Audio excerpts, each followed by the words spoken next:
some of your fellow Republicans and you yourself, maybe, you let me know if this is a wrong characterization, fighting mad over the government's financial situation. We were just here over the summer, it feels like. What is it that you believe America would be risking with a current bipartisan approach?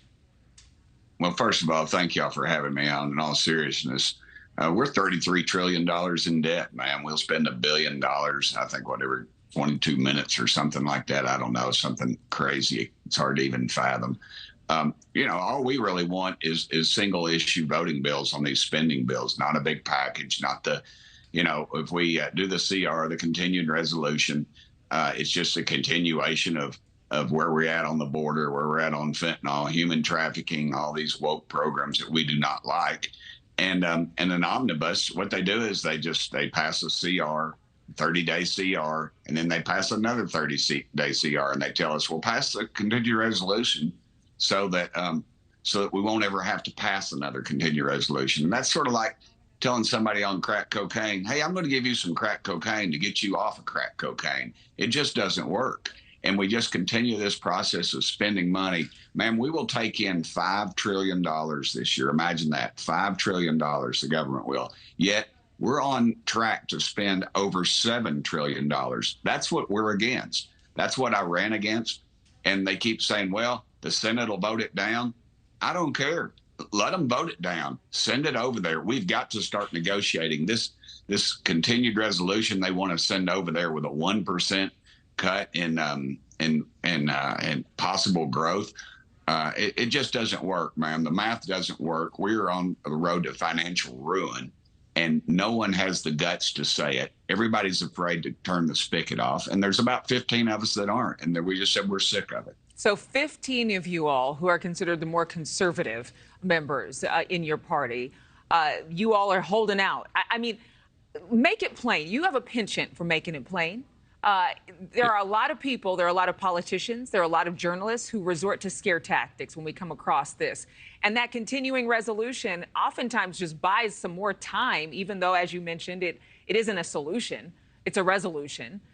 But what do we need to do? What's the answer here? Because there's so much division, and it feels like we just talk around these issues all day and we scream and shout and stomp our feet, but then the American people are the ones who suffer.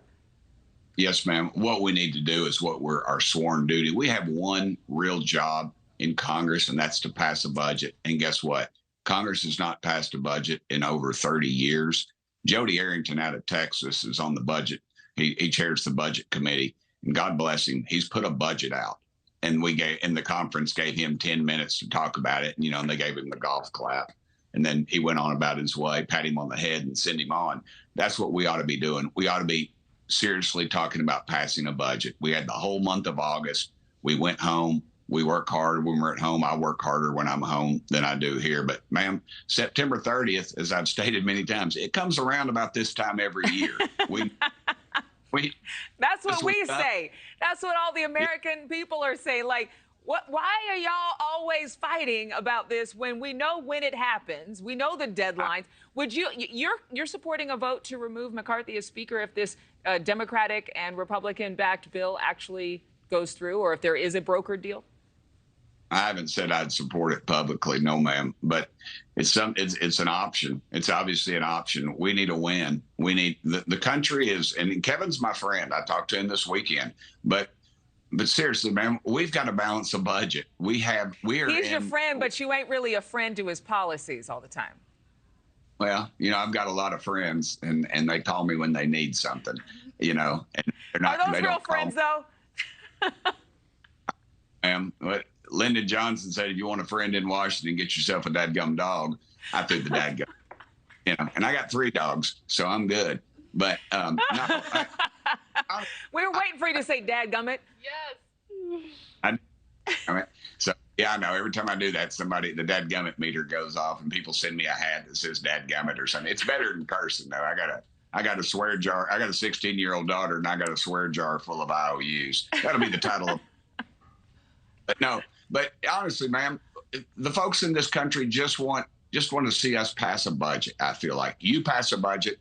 Your church, your synagogue, your temple, your charitable organization, your business, they can't survive. All 50 states. dadgummit, pass a budget. And yet the United States Congress never seems to get around to doing that. We pass a continued resolution because it's easy, because it's jammed full of pork and special projects. And let me real quickly, the omnibus. Real quick, and then we have to go after that. But one more point. We go CR, and then we say, oh, we're passing omnibus right before Christmas. And that's the humongous bill. And what everybody does is they read down until they find, oh, there's my stuff.